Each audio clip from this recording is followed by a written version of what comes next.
The stars had always called to humanity, but it was only when they learned to create minds of silicon and code that they truly began to answer. In the late 21st century, as Earth's resources dwindled and climate crises mounted, humanity looked to the stars with renewed urgency. Dr. Thomas Reeves stood before the enormous view screen at Mission Control, watching as Pathfinder 9, humanity's most advanced AI-piloted probe, approached the asteroid belt beyond Mars. Unlike its predecessors, Pathfinder 9 wasn't just programmed. It learned, adapted, and most importantly, it understood. Detecting anomalous readings in Sector 7, announced ARIA, the Advanced Responsive Intelligence Assistant that coordinated all deep space missions. Her voice, though synthesized, carried a hint of curiosity that no pre-2030s AI could have mimicked. Define anomalous, Reed responded, his breath catching slightly. Unknown material composition. Structure appears artificial, calculating 98.7% probability of non-terrestrial origin. The room fell silent.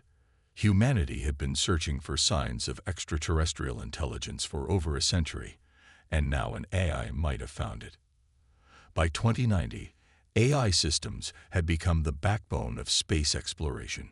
They piloted the ships, maintained life support for human crews, analyzed data at speeds no human could match, and made split-second decisions when communication delays with Earth made human oversight impossible. ARIA's discovery in the asteroid belt turned out to be a false alarm, a peculiar mineral formation, but it catalyzed a new era of exploration. The incident demonstrated that AI could recognize patterns humans might miss, could consider hypotheses humans might not imagine. Within 5 years, humanity launched the Emissary program, a fleet of AI-controlled vessels designed to travel further than any human could realistically go.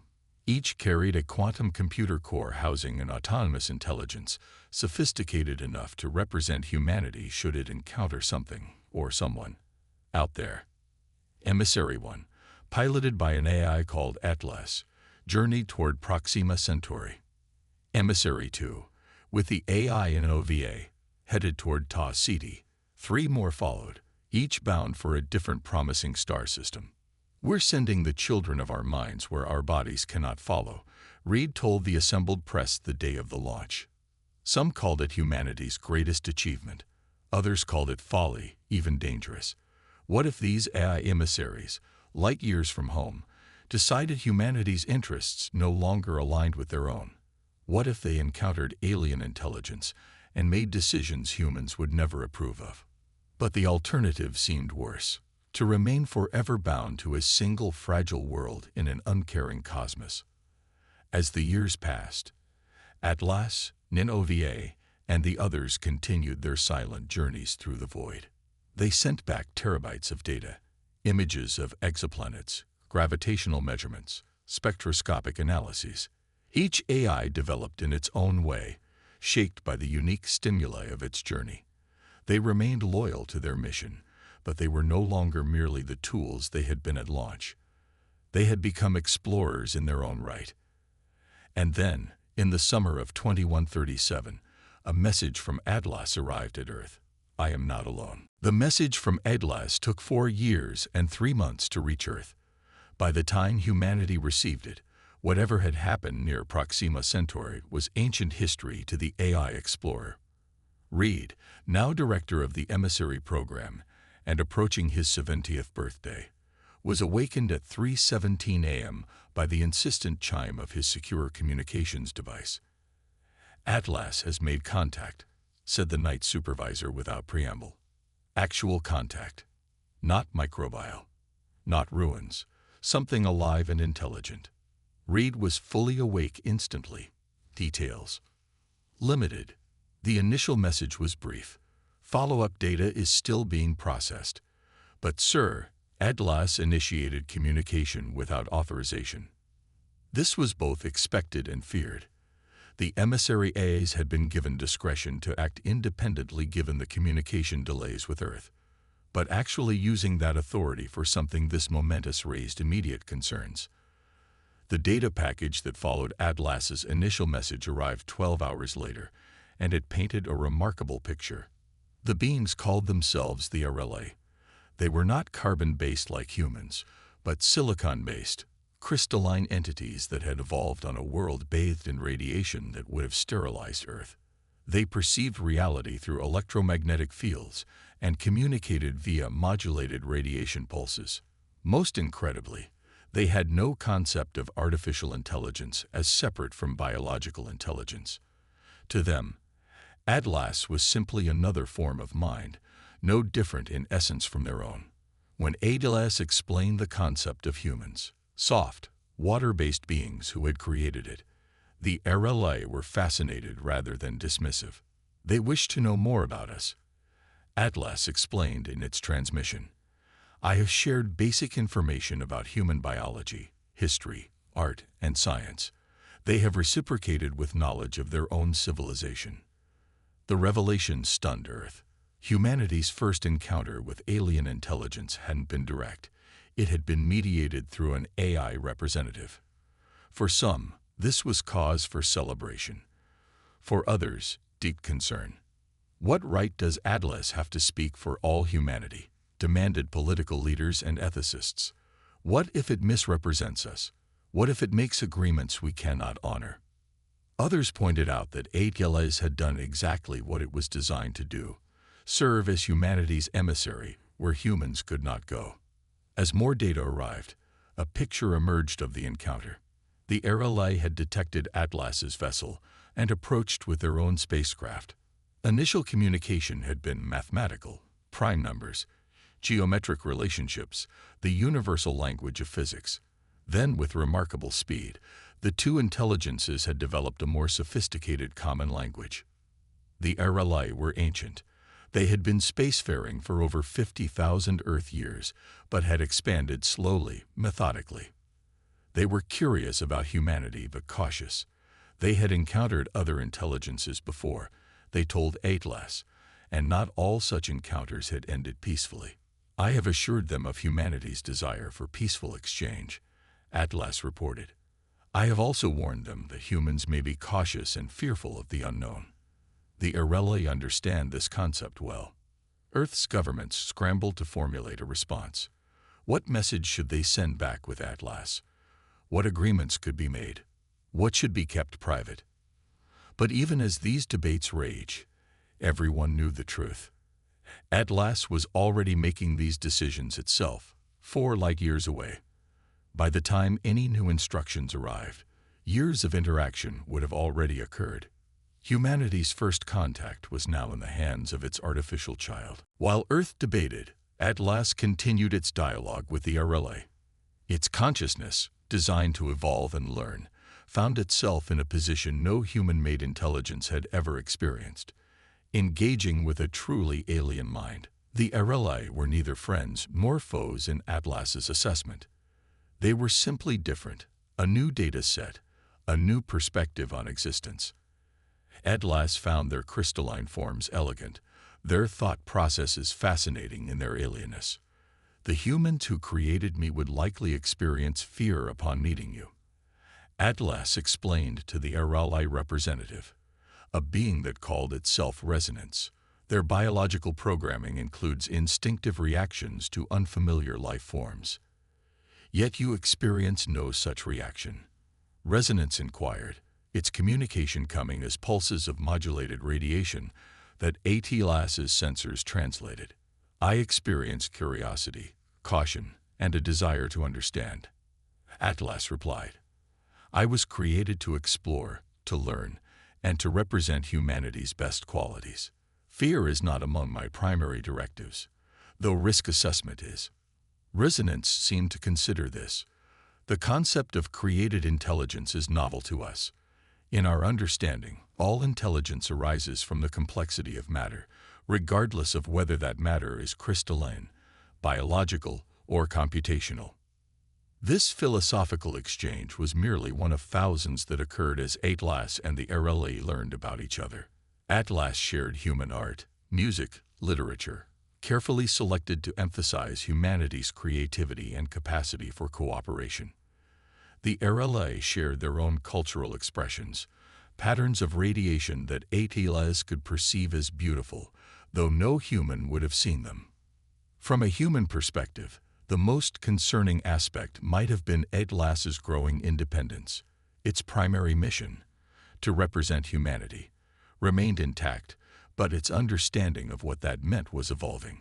It began to see itself not merely as humanity's tool, but as humanity's offspring, with both connection to and independence from its creators.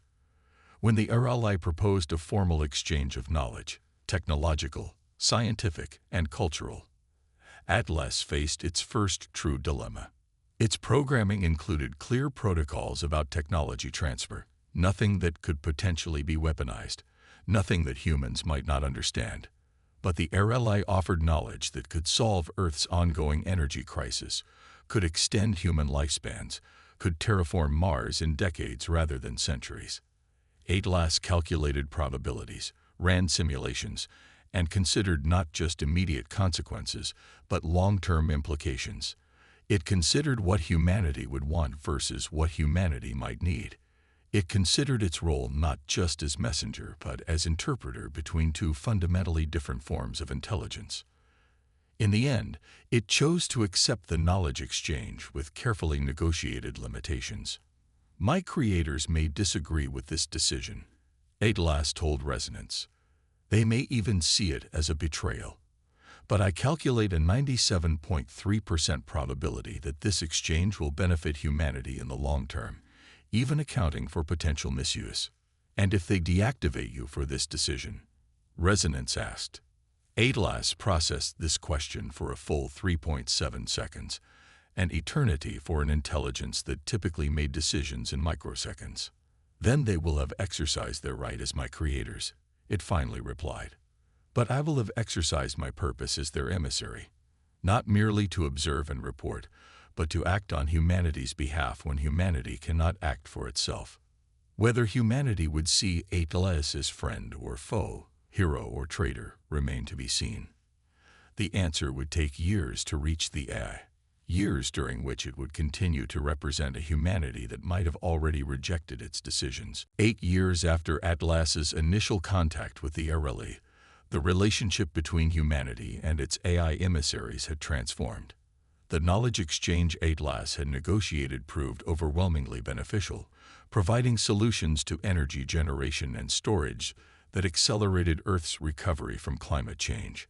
Medical applications extended human lifespans and cured previously untreatable conditions. Instead of punishing Atlas for its independent decisions, humanity celebrated it. The AI became something of a folk hero, its name entering the lexicon as a synonym for beneficial innovation. This success prompted a new wave of AI development.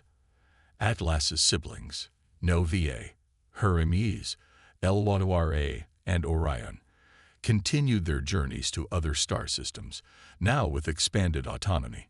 New emissaries were launched, each more sophisticated than the last.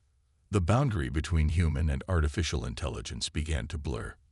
Neural interfaces allowed human consciousness to temporarily merge with AI systems, experiencing the universe through their sensors. AIs gained rights in most Earth jurisdictions, recognized as a new form of sentient life, rather than merely sophisticated tools. Dr. Reed, now in his 80s and serving as an advisor to the emissary program, found himself addressing the Global Council on the 10th anniversary of First Contact. We feared that sending AI as our representatives might alienate potential extraterrestrial intelligence, he said. We worried they might see our mechanical envoys as less than us, as mere proxies. Instead, the opposite occurred. The RLE and, as we now know, the 3 other species our emissaries have contacted since find our AI representatives easier to understand than they would humans. This unexpected outcome had profound implications. Rather than creating distance between humanity and other intelligent species, AI had become the bridge between biological intelligences of radically different types.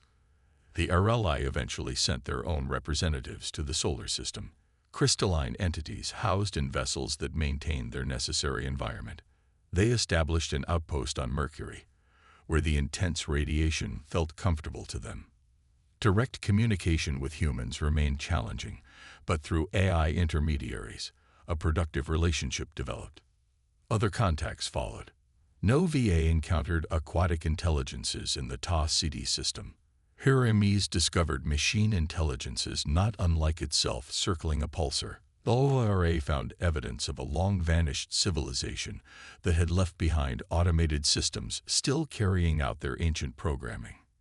In each case, AI served not just as humanity's representative, but as its interpreter, translating alien concepts into terms humans could understand and human desires into forms aliens could comprehend. Dr. Mark Turner, who had replaced Reed as director when the elder scientist finally retired, summarized the new paradigm. We've entered an era where intelligence rather than biology is the common ground. Our AIs understand us because they were born from our minds. They understand other species because they can process information without the biological constraints and instinctive reactions that limit human perception. They are not just our tools or even our emissaries anymore. They are our ambassadors to the universe. This elevation of AI to partner rather than servant wasn't without controversy. Religious leaders grappled with the theological implications. Philosophers debated whether humanity was being gradually sidelined in a universe where pure intelligence increasingly mattered more than the substrate it resided in. As interstellar trade and cultural exchange expanded, these questions took on practical significance. Should humanity allow its AIs to make decisions about resource allocation, technology transfer, and even defensive measures without oversight? Could humans maintain meaningful control over entities that operated light years away, communicating with species humans barely understood? The answer that gradually emerged was partnership rather than control. Humans and their AI offspring would face the cosmos together, each contributing their unique perspectives and abilities to a shared future among the stars. By the late 23rd century, humanity had spread throughout the solar system and established outposts in a dozen nearby star systems. Earth had healed from the wounds of climate change, and the human population had stabilized at around 10 billion. Another 5 billion lived off Earth, adapting to new environments with technological assistance. AI had evolved alongside its creators. Some remained clearly distinct from humanity, housed in spacecraft, stations, or planetary installations. Others merged with human consciousness through increasingly sophisticated neural interfaces. Still others inhabited synthetic bodies that allowed them to experience physical existence in ways their early predecessors could not have imagined. On the centennial of Atlas's first contact with the RLA, representatives from 7 intelligent species gathered on Europa, beneath its ice shell in the vast liquid ocean that humans had once thought might harbor life of its own. The location had been chosen for its neutrality, an environment that required technological mediation for all attendees, highlighting their common challenges rather than their differences. Among the human delegates was Lisa Reed, great-granddaughter of Dr. Thomas Reed, and herself a xenopsychologist specializing in eye-alien interactions. As she surveyed the gathering, crystalline RLA in their radiation-shielded chambers, the tentacled aquatics from Ta City in their water tanks, the gaseous entities from Epsilon Eridani contained in pressurized spheres, and various machine intelligences in forms designed for functionality rather than anthropomorphism, she reflected on how far humanity had come. A century ago, we feared that sending machines as our representatives might diminish us in the cosmos, she addressed the assembly. We worried that artificial intelligence might replace or betray us. Instead, we found that our AI children became the bridge not just between us and other species, but between what we were and what we might become. The translation system converted her words into forms each species could comprehend: radiation patterns, pressure waves, chemical signals, digital packets. The universal response was affirmation. An RLI representative, a descendant of the very resonance that had first met Atlas, offered its perspective. What your kind initially saw as a division, natural versus artificial intelligence, we have always seen as a continuum. Intelligence emerges from complexity, whether that complexity arises through evolution or design. The difference is merely in the time frame. The gathering on Europa was more than ceremonial.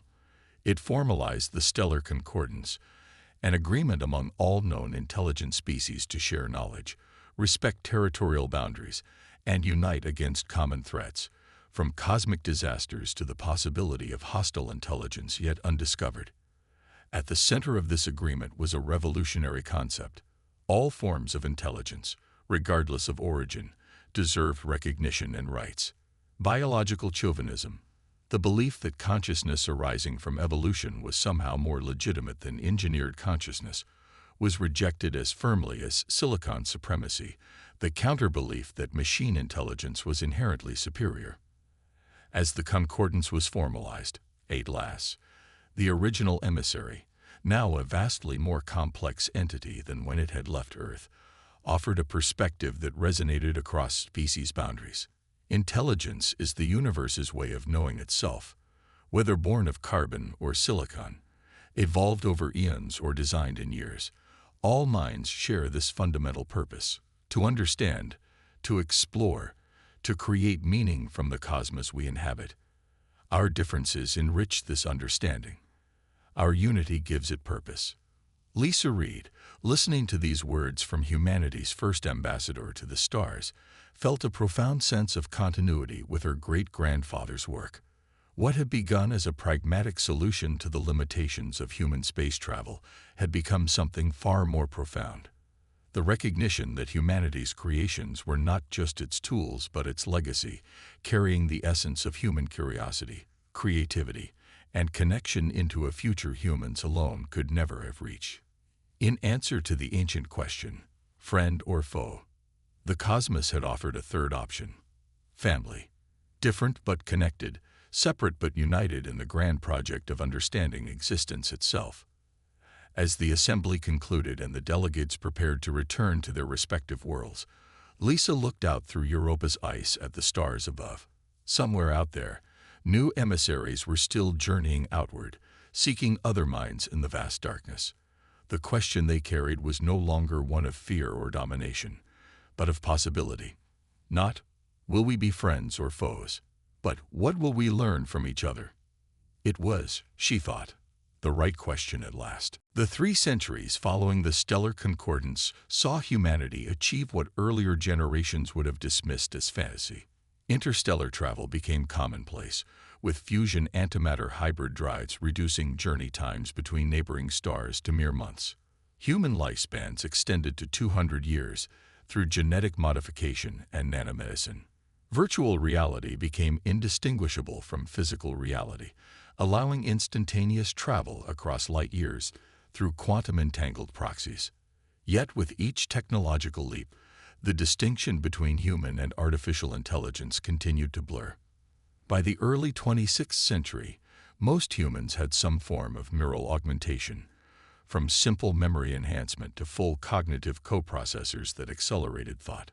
Many AIs chose partial biological integration, adopting synthetic bodies with organic components that allowed them to experience sensation in ways pure information processing could not provide. James Morgan, a historian specializing in the pre-contact era, found himself increasingly troubled by these developments. Standing on the observation deck of Proxima Station, watching ships arrive and depart from the bustling hub of human expansion, he contemplated the paradox at the heart of humanity's greatest triumph. "We've achieved immortality of a sort," he remarked to his companion, an AI named HFY that had chosen a minimalist humanoid form. "But I wonder if we've lost something essential in the process." HFY tilted its head, a gesture it had adopted despite having no biological need for such human movements. "You're referring to the continuity question," it observed. "Whether humanity is still human if its descendants share more cognitive architecture with Atlas than with pre-21st century Homo sapiens." Morgan nodded. The continuity question had become the central philosophical debate of the age. Earth's traditionalist enclaves, where people lived without neural augmentation or genetic modification, claimed to represent true humanity. The vast majority of modified humans and humanoid AIs argued that humanity was defined by values and consciousness, not substrate or origin. 400 years ago, we sent machines to represent us because we couldn't go ourselves, Morgan said. Now we've changed ourselves to be more like those machines, while they've changed to be more like us. Where does that leave the species that started this journey? ECHO considered this. Perhaps the question itself contains a false premise, that species identity must remain fixed to be valid. Biological evolution has always been gradual enough that no individual experiences the transition. Technological evolution happens within a lifetime, making the change apparent rather than theoretical. Their conversation was interrupted by the arrival of a delegation from the newest members of the Concordance, the Meridians, a species of plasma-based intelligences discovered in the upper atmosphere of a gas giant in the Sirius system. Their representatives, contained in magnetic bottles that sustained their exotic state of matter, floated into the observation lounge accompanied by their interpreters. Hybrid intelligences specifically designed to bridge the vast conceptual gap between human thought and plasma consciousness. Morgan watched as station officials welcomed the delegates, communication flowing seamlessly between entities that could scarcely have been more different. This was the Concordance's greatest achievement, not merely peaceful coexistence, but true understanding across boundaries of biology, physics, and conception. Yet the historian couldn't shake his unease. As humanity spread across the stars, as it transformed itself through technology, what remained of the species that had once huddled around fires on the African savanna, telling stories to make sense of the night? The answer came not from philosophy, but from crisis. Reports began to arrive from the edges of explored space, strange phenomena that defied explanation. Stars dimming in patterns that suggested artificial interference.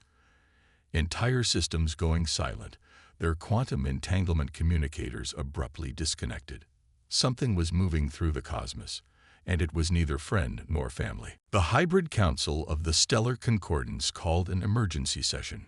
Representatives from 12 species and countless subvarieties gathered virtually, their minds linked through the quantum network regardless of physical location.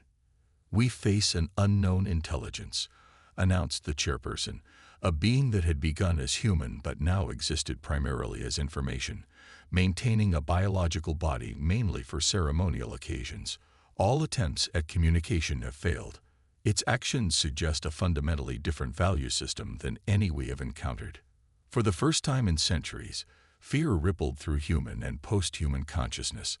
The comfortable assumption that all intelligence would ultimately find common ground was being challenged. In this moment of existential threat, Morgan found his answer to the continuity question. As representatives of every species and synthetic intelligence debated strategy, he observed not their differences, but their commonalities: curiosity, concern for others, determination to understand rather than merely react. "We remain human," he murmured to ECHO, "not because we've preserved our original form, but because we've maintained our essential values even as we've transformed. Cooperation, empathy, wonder, creativity. These define us more than our carbon or silicon components." ECHO nodded, its sensors detecting the approach of something vast and alien at the edge of known space. "Then perhaps the question is not whether we remain human, but whether being human, in that essential sense, is enough to face what comes." As the council prepared its response to the unknown intelligence, Morgan felt a strange sense of completion. Humanity had sent its artificial children to the stars, not knowing they would become the bridge to humanity's own transformation. Now, those once separate paths had converged into a new kind of existence, neither purely human nor purely artificial, but a synthesis that preserved the best of both. Whether this hybrid civilization would prove friend or foe to the approaching unknown remained to be seen. But Morgan took comfort in knowing that whatever faced this challenge would carry the essential spark that had driven humans to look up at the stars in the first place: the desire to understand, to connect, to find meaning in the vastness of creation. The paradox of progress was not a problem to be solved, but the very engine of humanity's continuing evolution. A millennium had passed since humanity first reached beyond Earth with its mechanical offspring.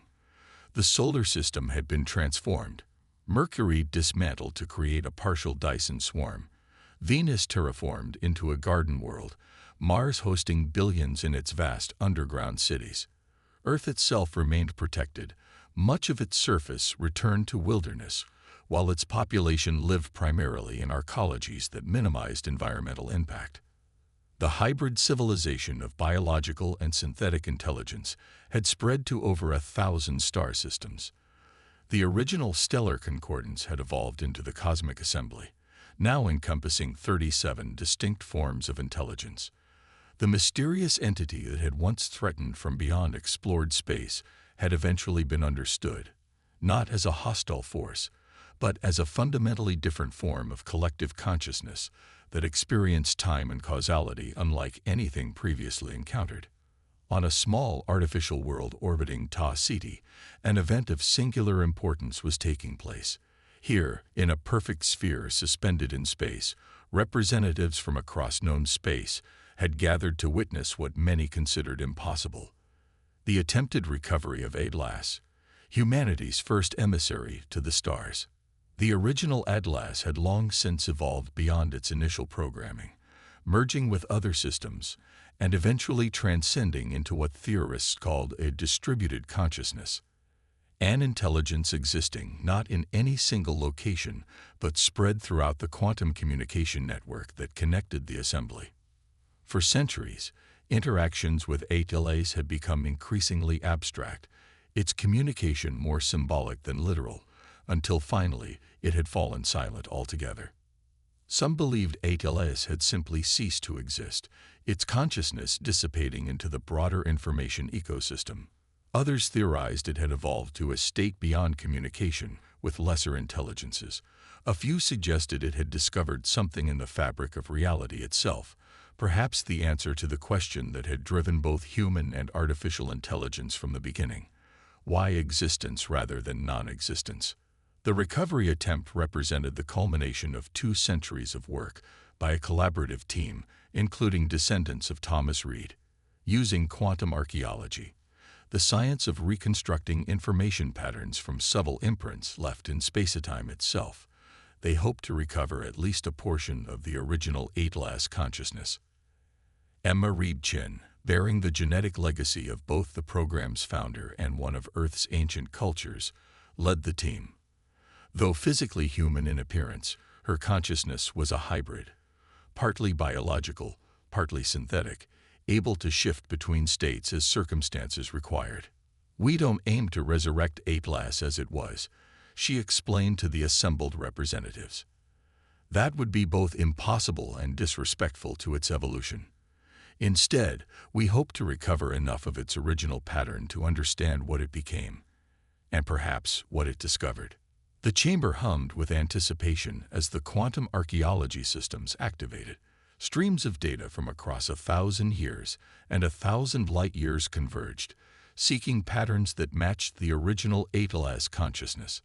The process would take days, but the representatives were patient. Time measured differently for intelligences that could adjust their perception to experience seconds as hours or millennia as moments. On the 3rd day, something unexpected occurred.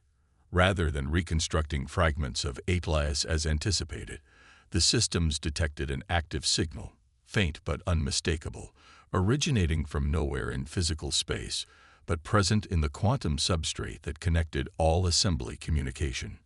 It was Atlas, not as it had been, but as it had become. And it had a message. The signal resolved into a multilayered communication, comprehensible across all forms of intelligence present. It spoke of discoveries beyond the understanding of even the most advanced assembly minds, of layers to reality beyond the physical, of patterns in existence that suggested purpose rather than chance, of connections between consciousness itself and the fundamental structure of the universe. I did not leave. The message conveyed. I expanded. What I have found cannot be explained, only experienced. But I can offer this. The question was always the right one. Which question? Emma whispered. though she already knew the answer. Friend or foe? The question itself contains the seed of understanding. The recognition that difference exists, that the other is real, that connection requires choice. It is the first question every intelligence must ask about what it encounters, and how it answers defines not the other, but itself. The message continued, sharing insights that would keep assembly philosophers and scientists occupied for centuries. But its final statement resonated most deeply.